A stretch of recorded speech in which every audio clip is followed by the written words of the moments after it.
जब आचार्य ने उसे स्वर्ग के सुख के बारे में बतलाया, तब वो प्रश्न पूछता हुआ कहता है। इस समाधान को सुन शिष्य को पुनः शंका हुई और वह कहने लगा, भगवान, न केवल मोक्ष में किंतु स्वर्ग में भी मनुष्य आदिकों से बढ़कर उत्कृष्ट सुख पाया जाता है, तो फिर मुझे मोक्ष की प्राप्ति हो जाए, इस प्रकार की प्रार्थना करने से क्या?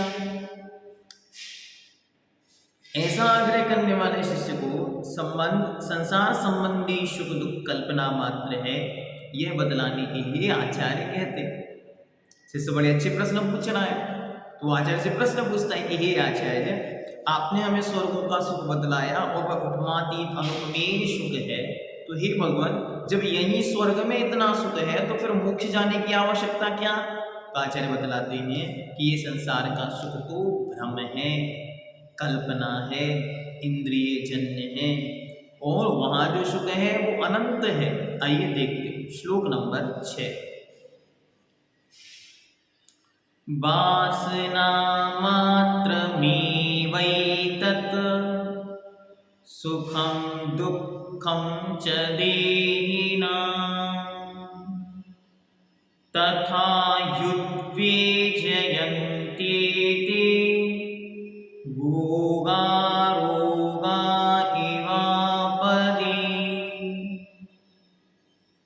वासना मात्र में वै तत् सुखं दुःखं च देहिनां तथा युद्वेजयन्ते ते भोगा रोगा इवापदि। वासना मात्रम एव एतत् सुखं दुःखं च देहिनां तथा, इस शब्द को ध्यान से देखना, ये शब्द एक प्रकार से अनेक शब्दों के मिश्रण से संधि होकर बना है। पहला शब्द है ही, दूसरा शब्द है उद्वेजयन्ति और तीसरा शब्द है एते। ही, उद्वेजयन्ति और एते, भोगा रोगा इव आपदि। देही नाम संसारी जीवों के, एतत् सुखम, ये सब इंद्रिय जन्य सुख, च और दुखम दुख, कैसे हैं? वासना मात्रम इव, वासना मात्र ही है। वासना का अर्थ है यहाँ पे भ्रम, ये भ्रम मात्र है, अर्थात लगते तो हैं सुख जैसे, वास्तविकता में सुख नहीं है। कैसे नहीं है बताते हैं।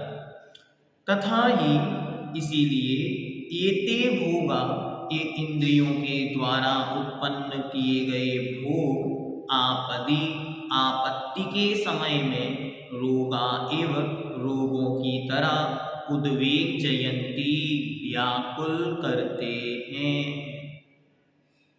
कैसे व्याकुल करते हैं? एक उदाहरण के माध्यम से आचार्य समझाते हैं। जैसे खुजली के रोगी को अपनी खुजली को खुजलाने में बड़ा आनंद का अनुभव होता है, परंतु खुजलाने के पश्चात उसे बड़ा दुख होता है। किसी को खुजली हो रही हो तो वह उसे खुजलाते समय बड़ा आनंद का अनुभव करता है, लेकिन खुजलाते खुजलाते नाखून के लग जाने से, रगड़ से जब वहाँ पर खून निकलने लगता है तो बड़ा कष्ट होता है। कई बार तो इन्फेक्शन आदि फैल जाने से जितना खुजली का दर्द नहीं था, उससे बड़ा दर्द घाव बन जाता है। काम पीना के समय बड़ा सुख प्रतीत होता है, परंतु उसके बाद शारीरिक दुर्बलता से दुख प्रतीत होता है। इसी प्रकार समस्त इंद्रिय सुख भी अपनी गलत समझ या संस्कार अच्छे लगते हैं, परंतु वास्तव में उनसे आत्मा को व्याकुलता ही मिलती है। जैसे खारा पानी पीने से प्यास बुझती नहीं, उल्टी बढ़ती है। खारा पानी जितना पिया जाए उससे कभी तृप्ति नहीं होगी, अपितु प्यास और बढ़ेगी। इसलिए स्वर्ग का सुख भी वास्तव में सुख नहीं है। मरते समय या देवांगनाओं का वियोग होते समय जो दुख होता है वह देवों को भी व्याकुल कर देता है। अतः इंद्रिय सुख भ्रमपूर्ण है। शाश्वत मत मानो, वह भी एक दिन अंत को प्राप्त होगा। यद्यपि अमर कहा, देवों को अमर कहते हैं, भक्तामर, तो वह देवों को अमर शब्द का प्रयोग करने का अर्थ वो मरते नहीं ऐसा नहीं, उनका भी मरण होता है, लेकिन बहुत लंबी आयु होने के कारण उन्हें अमर ऐसा शब्द प्रयोग किया जाता है। सुंदर महल, चंदन, चंद्रमा की किरणें, वेणु, वीणा, यौवन अवस्था, मनोज्ञ स्त्रियां भूख प्यास से पीड़ित प्राणी को सुखदायक नहीं होते, क्योंकि ये वास्तविक नहीं है। आचार्य कहते कि इतनी सुंदर सामग्रियां हों लेकिन कोई भूख से व्याकुल हो, तो भूख से व्याकुल, प्यास से व्याकुल अन्न पानी मांगता है, महल नहीं।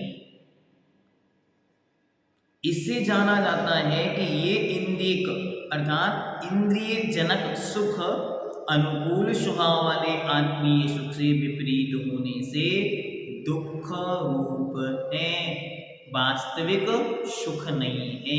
वास्तविक सुख तो आत्मीय सुख है, जो आत्मा का परम आनंद है, वही वास्तविक सुख है। और वह परमानंद मुक्ति की उपलब्धि होने पर होता है, मनुष्य अवस्था या सांसारिक अन्य गतियों में नहीं होता।